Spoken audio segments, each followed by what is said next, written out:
Hello, creative souls and budget adventurers. It is I, Genevieve, and today, May 21st, 2025, we are diving headfirst into a wonderfully wacky challenge. You have probably heard of the black tape project, right? It is that super edgy, incredibly artistic fashion phenomenon. Artists use black tape and sometimes other colors directly on the body. They create these intricate, stunning, and very daring designs. These pieces look like they cost a fortune to conceptualize and create, with specialized tape and expert hands. Well, we looked at those amazing creations and thought, that's cool. Then our crafty, budget-loving brains kicked in. What if we tried to recreate that vibe, that essence, that tape-tastic look? But here's the twist, the real kicker for our little experiment. We decided to do it using only supplies from the dollar store. Yes, you heard that right. We aimed to capture the spirit of high-end tape art with materials that cost just $1 each. Could we transform humble electrical tape and basic packing tape into something resembling art? We were about to find out, armed with little more than optimism and a fistful of dollar bills. Our mission was clear, if a little bit bonkers. Let's unroll this story together, $1 store tape at a time. The first step in our grand tape-centric endeavor was of course a shopping spree. But not just any shopping spree. This was a precision mission to our local dollar store. Our goal: acquire a versatile arsenal of adhesive materials. We needed tapes of all kinds, anything that looked like it might stick, even fleetingly. The aisles of the dollar store suddenly transformed into a treasure trove. Who knew so much sticky potential could be found for such a low price? We grabbed several rolls of classic black electrical tape. We also found some surprisingly vibrant colored electrical tapes, a shocking pink and an electric blue. Then, there was the trusty silver duct tape. We also picked up clear packing tape, wondering if it could create invisible seams or add a glossy layer. And, for good measure, some painter's blue tape and basic masking tape, just in case. Beyond tapes, we kept an eye out for other potential supplies. We found some shiny metallic craft foils, thinking they could add a bit of glamour. The cashier gave us a curious look as we checked out with about 15 different kinds of tape and not much else. With our dollar store treasures assembled, it was time to face the music, or rather, the mannequin. For our initial experiments, we wisely decided against using a live human model. We had visions of painful tape removal and accidental waxing incidents, so we procured a very patient, very still dressmaker's dummy. She became our blank canvas, our silent partner in this sticky enterprise. We affectionately named her Tapestry, hoping it was a good omen for the beautiful designs we envisioned creating on her unforgivingly smooth surface. Our tools were simple, sharp scissors and a hopeful heart. Before the first piece of tape was even unrolled, there was a palpable sense of nervous excitement in the room. We spread out our collection of tapes, admiring their cheap and cheerful glory. We sketched out a few very ambitious designs inspired by the real black tape project. These sketches featured dramatic swirls, geometric patterns, and daring cutouts. Looking back, our initial optimism was perhaps a little overblown given our materials.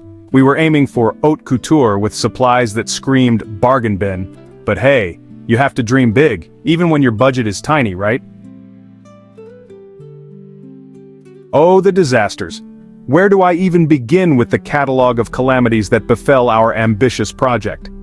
Let me tell you, working with dollar store tape is an exercise in humility.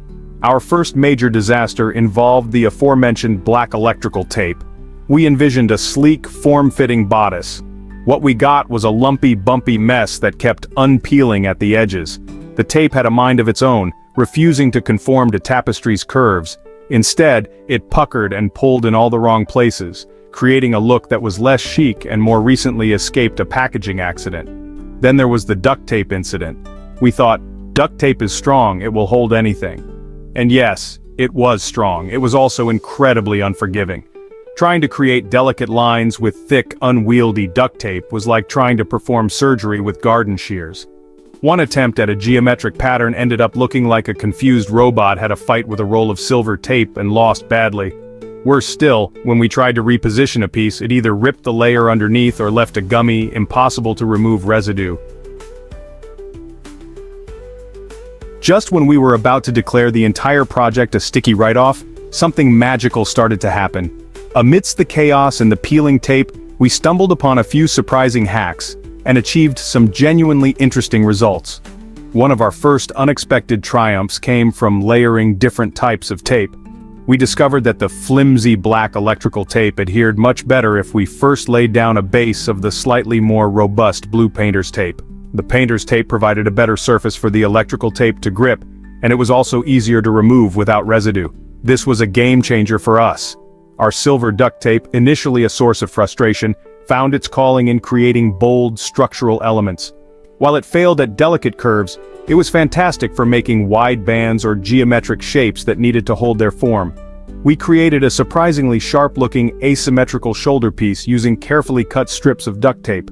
It had a futuristic, almost armor-like quality that we hadn't anticipated.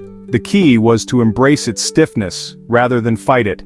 It wasn't graceful, but it was definitely impactful, especially when it caught the light. After our roller coaster of disasters and successes, we decided to get a bit more analytical. What was it about these dollar store tapes that made them behave so erratically? We looked closely at the properties of each type of tape we had used. The duct tape had a very strong gummy adhesive. This made it stick well, almost too well initially. The problem was its lack of flexibility. Its adhesive also tended to leave a significant residue. After many hours of cutting, sticking, peeling, and resticking, we finally had a few completed garments ready for their grand debut.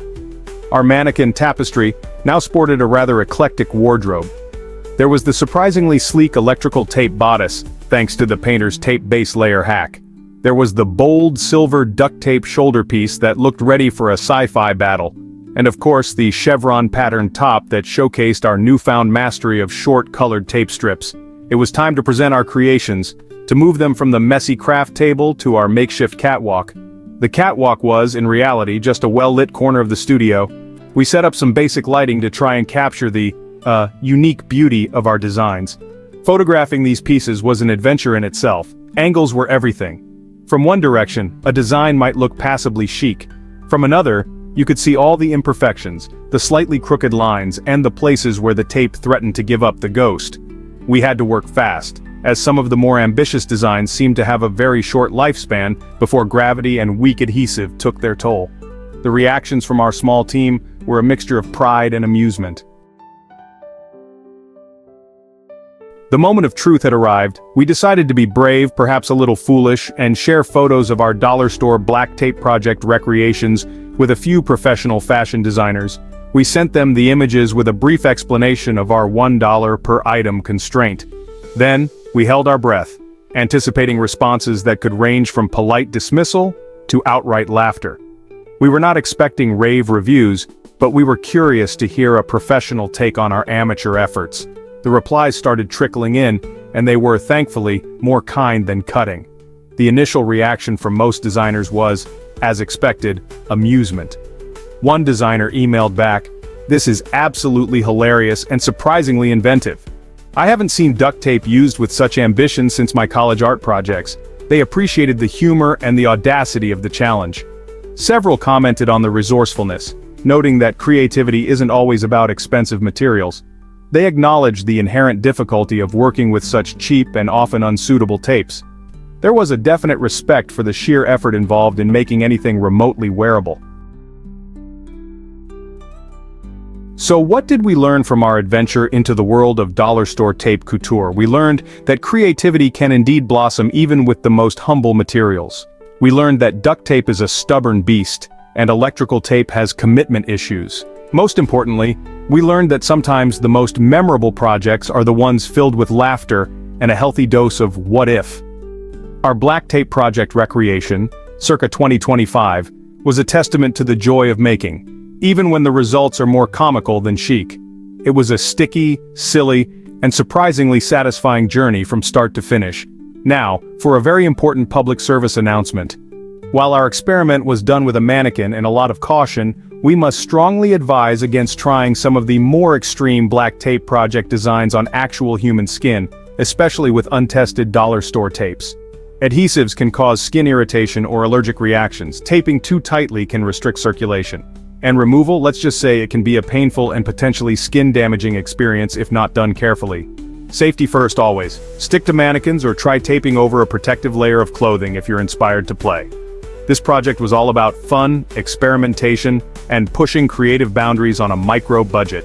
We hope it inspires you to look at everyday materials in a new light.